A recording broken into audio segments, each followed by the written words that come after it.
Katika taarifa nyingine ni kwamba saa chache baada ya Rais William Ruto kutupilia mbali mswada wa fedha wa mwaka 2024, vijana wa kizazi cha Gen Z walioandaa maandamano nchini waliahidi kutolegeza msimamo wao wa kuelekea Ikulu. Mwanahabari wetu Vera Mora anatueleza kuhusu kizazi hiki ambacho kinatumia mtandao kupanga mikakati yake. Maelfu ya vijana wa Kenya walishiriki katika mjadala katika mtandao wa X Jumatano waliopea anwai Ruto amepoteza uhalali, wakiapa kuandaa maandamano ya watu milioni 10 kote nchini na milioni 1 jijini Nairobi wakielekea makazi rasmi ya Rais William Ruto. Asubuhi ya maandamano ya Occupy State House ilikuwa na shughuli chache kutoka kwa waandamanaji, isipokuwa maafisa wa KDF ambao walitumwa kudumisha utulivu, lakini mwishowe walio na ujasiri waliwasili.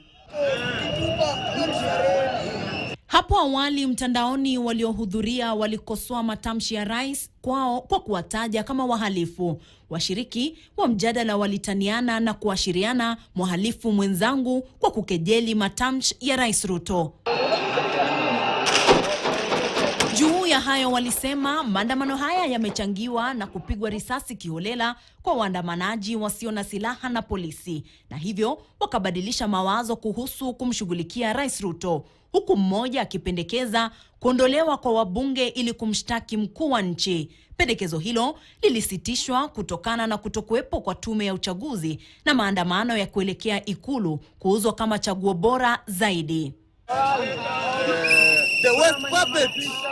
Walichunguza waziwazi mipango ya kupenya Ikulu na kutangaza dhamira yao imekwenda zaidi ya kukataa nyongeza ya ushuru na kubadilika na kukataa urais wa Ruto. Sasa alama ya reli ikabadilisha kuwa Ruto lazima aondoke.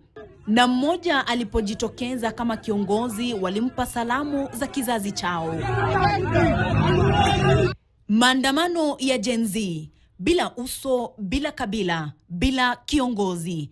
Kuwatia wengi serikalini wasiwasi ni vipi watazuia maandamano haya. Kinyume na kawaida, maandamano haya hayana wa kuzungumziwa, lakini swala ibuka likiwa mbona idadi ya waandamanaji Alhamisi ikapungua.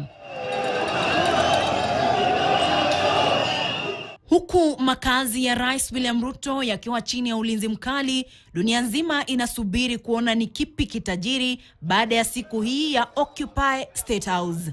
Vera Mora, KTN News, Nairobi.